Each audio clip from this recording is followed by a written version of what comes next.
voice for everyone. Breaking news on KSHB 41 News starts right now. The Jackson County prosecutor announces 2 more people have been charged in the deadly shootings at the Chiefs victory rally. We seek to hold every shooter accountable for their actions on that day. Every single one. New today, those 2 adults are now charged in addition to the 2 teenagers who were charged last week. Yeah, you may recall 1 person killed, 22 others were shot when gunfire broke out following that Chiefs victory rally last Wednesday. The men charged, 18-year-old Dominic Miller and 23-year-old Lindell Mays. They each face the same charges: second-degree murder, 2 counts of armed criminal action, and unlawful use of a weapon.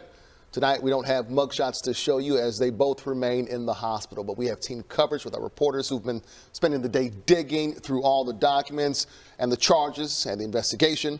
Cameron Taylor looked into the background of each suspect, and we start making abundance who was at today's news conference with the prosecutor.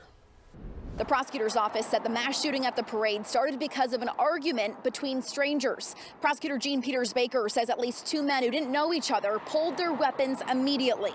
These 2 men facing charges are Lindell Mays and Dominic Miller. They're both in a hospital and are in custody. Court documents explain witnesses heard the argument go down. Witnesses say a group of people were arguing with Mays about why they were staring at each other. Video shows Mays respond aggressively, pointing his finger, backing up, and then chasing after someone with a handgun before firing it. They say that caused other people to fire their weapons after they heard the gunshots too. That argument very quickly escalated to Mays drawing his firearm, a handgun. Mays pulled his handgun first. Almost immediately, others pulled their firearms. Defendant Miller was one of those individuals. While both adults are charged with murder, the evidence tells us that it was Mr. Miller's firearm. Mr. Miller's firearm struck Lisa Lopez Galvin. Both adult men are held on a $1 million bond. The prosecutor's office couldn't tell us how many weapons were recovered or what they were, but we do know, according to court documents, police say they found a handgun next to Mays, and that came up stolen out of Kansas City. They also wouldn't say how many shooters they're looking for, but anticipate more arrests. Again, both of those men remain in a hospital. In Kansas City, Megan Abundis, KSHB 41 News. Thank you, Megan. Meanwhile, the family of Lisa Lopez Galvan released a statement in response to those charges. You'll recall she was the woman who was killed that day. They thanked the prosecutor's office and police for their work, adding in part, quote, "Though it does not bring back our beloved Lisa, it is comforting to know that the Jackson County prosecutor's office and the KCPD made it a top priority to seek justice for Lisa, the other shooting victims, those who had to witness this tragedy unfold, and the Kansas City community," end quote. This after just last week we had a chance to speak with Lisa's grieving brother and sister. Kansas City is very resilient, and there's a lot of love here. We're very friendly in this community, and we're hopeful that this horrible situation can somehow, some way find solutions and become more positive. And we are learning one of the suspects charged in that rally shooting just got off probation earlier this month. The KSHB 41I team discovered Lindell Mays was cited by Belton police for disorderly conduct back in 2021. Investigator Cameron Taylor joining us now and learned this previous incident has some similarities to what happened at the parade. Cameron? Kaylin and Kevin, that's right. Court records we obtained say Lindell Mays pulled out a gun at a Belton Community Center in 2021. Now, this is a story the I-team broke in just the last hour. The citation says Mays pulled out a gun during a dispute while playing basketball at the community center. It goes on to say that action put members in fear for their safety and caused other players to run out of the gym. Now, I called the municipal court clerk in Belton. She confirmed Mays was found guilty by the court for disorderly conduct. He served 5 days in jail and received 2 years of unsupervised probation in 2022. That just expired earlier this month, and that's all according to court records and the court clerk. Now, we checked court records for the other adult suspect, Dominic Miller, and did not find anything. For the KSHB 41I team, I'm Cameron Taylor. And Cameron, detectives want to talk with anyone who was hurt in the shooting and aftermath as everyone ran away. So if you suffered bruises, broken bones, sprains, any injury as people ran for safety, police want to hear from you. Please call the number on your screen, 816-234-5043. If you weren't injured but you saw or know anything related to the shooting, detectives want to hear from you as well. You can call Kansas City Police or submit an anonymous tip through the TIPS hotline. That number on your screen, you know it by now, 816-474-TIPS. Again, you will remain anonymous. We heard again today from law enforcement that this all stemmed from a dispute. That's what led to that shooting. Community leaders are working to curb crime, and they say they know that conflict resolution is an ongoing issue in many of these cases. In fact, just last month, you might remember, we highlighted the solutions being brought forward by Front Porch Alliance. The executive director of that group, Jatem Taylor, believes teaching conflict resolution is important, as well as ensuring our community can meet its basic needs. We're nothing more than grown-ups who were toddlers, but we do the same thing. So we bring in maybe words of argument, maybe we bring in guns, or we bring in abuse, because somewhere we're trying to scream out and say we need help. So that was one group we talked to previously, and just yesterday we listened to the perspective of Lyrics Institution. That's a group that works specifically with young adults teaching conflict resolution. Part of that instruction includes helping teens and young adults understand what triggers them so they can make a positive response when situations don't go their way. We also wanted to learn more about Kansas City's mass casualty plan and how it took effect during Wednesday's shooting. Our team sat down with the university health trauma surgeon. He told us either the city or the hospital activates the plan. They move all available staff to emergency areas of the hospital, like the operating room and anesthesia. Emergency services use a color system of red, yellow, and green to assess injuries. So victims marked red, they have life-threatening injuries, and they're moved to the nearest hospital first. University Health practices its mass casualty response plan every other month. People on the medical staff operating on all these victims have one thought that keeps them going.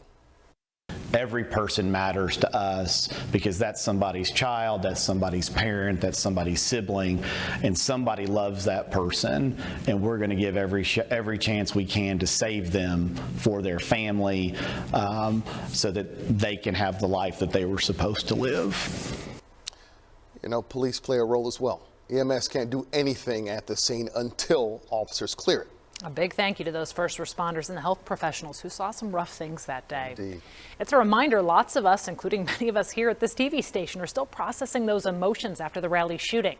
KSHB 41 News reporter Caroline Hogan turned the mic over to one woman who's helping people get through their grief. And she does this while continuing to heal herself. And those people were just here enjoying themselves. This is the first time Johnny Fontaine has been to Union Station since the shooting. I grieve the fact that our city has become one of the numbers in the mass shootings. And she's not alone in her grief. A lot of thank you for sharing your story. I feel heard and seen. You know, I wasn't physically close, but I am emotionally attached. Crystal Webster has gotten a handful of messages since Wednesday of people looking for validation. I'm happy to hear, one, that you're okay, and two, that I'm allowed to feel those feelings. Crystal's experienced immense heartache, losing her daughter 14 years ago due to genetic issues. It makes you feel like you're crazy. She decided to share her story and start a business, Sharing Solace, to help others feel less alone. You're allowed to feel your emotions. Emotions are not right or wrong, they just are. Crystal said it doesn't matter if you were at the rally or not. We all lost something that day. As a community, we lost the sense of that perfect dream of the second parade in 2 years. Healing, she said, takes time. There's just no rhyme or reason to grief. Visiting the memorial is one way Johnny is grieving. You grieve for any city because it's not something that they were expecting. Relying on her faith to bring her peace. And I pray for those little souls, and including the young woman who was killed. Caroline Hogan, KSHB 41 News. You know, for the rest of the month, a portion of the proceeds from Crystal's boutique, Sharing Solace, will go toward the KC Strong Fund. You can see more than $860,000 has been raised so far. You know, we want to remind you, if you're struggling following that shooting, even if you weren't at Union Station, those feelings are normal. Secondary trauma is a very real thing. There are resources available that can help you through it. So use your camera phone, snap a picture, or jot this number down, 816-881-1540. That's a hotline that will help anyone seeking counseling following the shooting. And please, if you or someone you know is in crisis mode, you can call or text 988. You will be able to speak with a trained crisis counselor any time of day or night. Well, tonight, a friend of the Lisa Lopez Galvan family sharing what they meant to him when he needed support. This family is one of the sweetest, strongest, most together families when it comes to support. At 6, we break down how he's returning that support by adding color to Lisa's legacy. Taking a look outside, sunshine, much needed. I think that does a little bit to soothe all of our souls. Certainly kind of brightening the mood of Kansas City, and those temperatures, wow, really nice, Mike. Yeah, you took the words right out of my mouth, the thoughts. I was thinking the same thing. My wife and I went for a walk this morning. Just the sunshine, the birds chirping, and seeing the signs of renewal that spring brings us. Yeah, it helps. It really does help. Looking from the Northland, Security Bank, 68 degrees. South wind at 10. Very dry air out there. Dew point only 26. Look at these temperatures. All of us in the mid to upper 60s. Downtown's the warmest at about 68. Then we got DeSoto at 67. Same thing at Lawrence. Independence, Blue Springs, Raytown, Lee Summit, Pleasant Hill, Belton, all around 65, along with Gladstone. Parkville about 66. And you look around, only Bethany at 58. All of us in the 60s. Pleasanton and Paola, after reaching 70, you're 69 right now.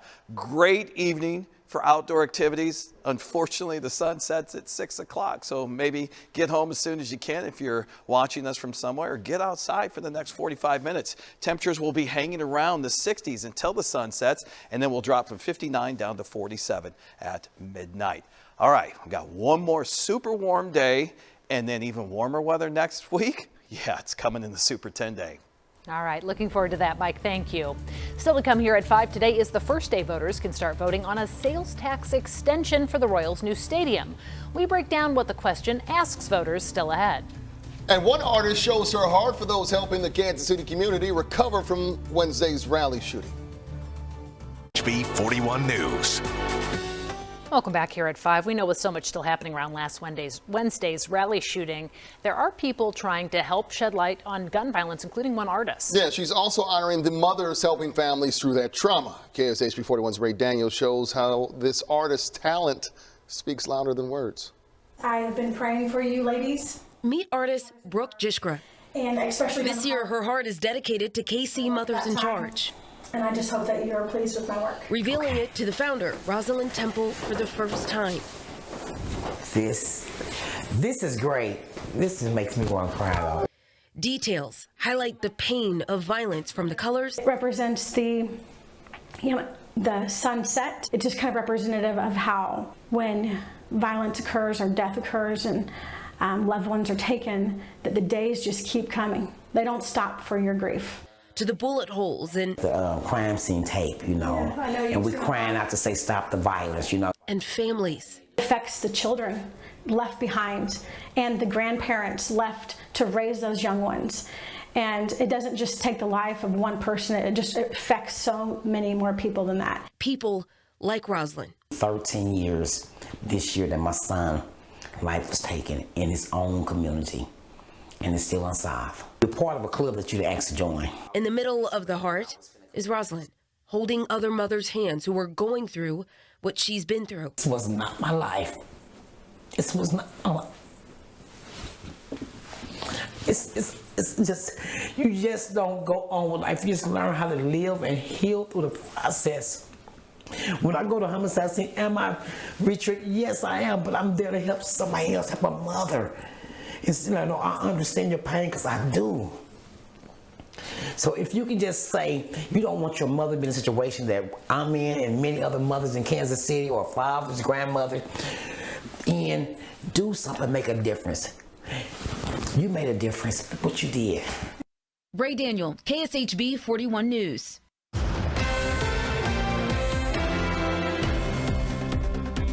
Switching gears this evening, Election Day in Kansas City now 6 weeks from today. That's on April 2nd. And the stadium tax in Jackson County is one of the biggest items you will vote on. Absentee voting starts today for that election. You can vote absentee now in person or by mail if you will not be able to vote on Election Day. You must be registered. The voter registration deadline is March 6th. No excuse early voting starts March 19th.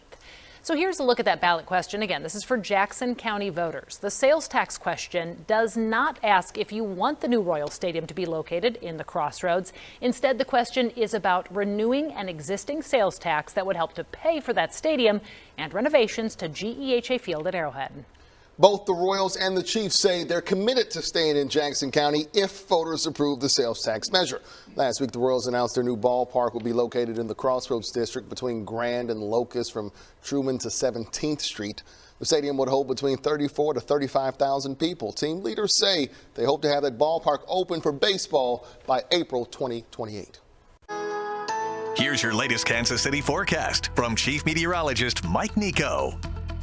Kind of interesting how Mother Nature's just kind of backed off and just kind of let us have some wonderful weather, get outside and enjoy it the last several days and several days moving forward. My wife and I, as I mentioned, were walking around this morning, saw the trees budding. I mean, this is kind of early, and here's even a closer look, and you can see them. They're just ready to pop. Hopefully they don't yet. It's a little early, but it does give you an idea of just how soon this could happen and how quickly pollen season could be upon us. All right, let's talk about your headlines. Another amazingly warm day tomorrow. If you can't enjoy today, I've got tomorrow, got a couple of days next week. I mean, we've got a few speed bumps. They're small ones. Thursday morning, there's a slight chance for showers and thunderstorms, about a 30% chance. And the Super 10 Day, which goes all the way to March 1st, well, right now we're the third driest February on record, and we're going to stay mainly dry, other than another 20 to 30% chance of thunderstorms next week, and we're likely going to be warmer next week also. So here's a look at the water vapor. If you look here, the drier is the red down along the Gulf Coast in Mexico, and the green is the more saturated. That's out along the Pacific coast. And even with these two areas of pressure, high pressure down to our south, clockwise flow, low pressure to our north, counterclockwise flow, pulling up air that looks like it's coming from the Gulf, which it is, it's just not humid. There's dry air locked in place, and that's why we're warming up so significantly. We're supposed to have a 20-degree diurnal range. That means from low to high. We're pushing 30, 35, 36 degrees. Without the gusty winds we would normally get in spring. That's what makes it so delightful outside. This high pressure will take over one more day, and then these two areas of low, one low pressure is going to try to come through, and you can see what it does. It does have a little bit of moisture, just a touch, and this is actually the severe outlook. The green we're in is just general thunderstorms. The darker green down here, Iola, Parsons, Springfield, Neosho, Bella Vista, over towards Bartlesville in Oklahoma, that's where we have a slight risk, a 1 on a scale of 1 to 5, of some small to maybe severe size hail Wednesday night into Thursday morning. And then as this system pulls away Thursday morning, there's a slight chance that some of these showers and thunderstorms could move up around Clinton and Moberly. So here's a look at tomorrow. From a powercast standpoint, waking up mostly clear. You could see the winds coming out of the south, warm front active well to our north. This is 5 o'clock. We'll have increasing high clouds. That's why I'm capping us at 70 tomorrow. And there you go. There are your thunderstorms heading for our southern neighborhoods down near Garnett and over towards Clinton and maybe even heading over towards Warrensburg. And then by noon, they're moving out of here. They're gone. Let me show you the temperatures for tomorrow. 70 degrees. Even warmer a little bit farther to the south, mid to upper 60s as you head up towards the Iowa border. Now, the next day, we've got that cold front coming through. We've got that 30% in the morning, and then it's out here. And even with a cold front, we only dropped to 61 degrees. Now, we'll pull in a little bit cooler air Friday. We're down to 60 with all that sunshine. And then look at the winds. They reverse. They're out of the northwest. They're kind of breezy Thursday and Friday. And they come out of the south, and we're back to 70 by Sunday, 74 Monday. And there you go. Tuesday, a 20% chance. And Wednesday, we drop down a little bit cooler into the 50s. And then March 1st is Friday, and we're almost nearly back to 60. So you can see how warm and dry it's going to be for the rest of the month. We'll be right back.